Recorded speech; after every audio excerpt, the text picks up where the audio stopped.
Пайгамбарыбыз саллаллаху алейхи ва саллям мындай дейт: Бұл үмметтің ең қайырдуысы жардылар жана, бейішке алдыда кере тұрғандары, алсыздары. Пайғамбарыбыз саллаллаху алейхи ва саллям айтат: Менің екі кесібім бар.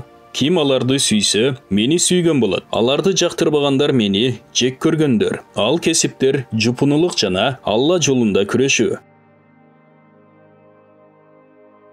Айтуларға қарағанда Жебрейл алейхиссалам Пайғамбарыбызға саллаллаху алейхи ва саллямға келіп: О Алланың елчisi, Алла саға салам айтат жана, қаласаң ушул турган тоолорду алтынга айлантайын, қайда барсаң да сени менен бирге болушсун дейт, деп айтат. Бұл сунушту уккан Алланын елчisi саллаллаху алейхи ва саллям бир топқа башын жерге салып, ойлонуп туруп анан Жебрейлге алейхиссалам: О Жебрейл, бул дүйнө мекенсиздердин мекени жана қолында башка жоктордун мүлкү. Бул дүйнөдө таштап кетүү үчүн байлык топтогондор акылсыздар деп жооп берет. Пайгамбарыбыз саллаллаху алейхи ва саллям сөзүнө Жебрейл алейхиссалам: О Мухаммад, Алла сени сөзгө туруктуу кылган деп ыраазы болот.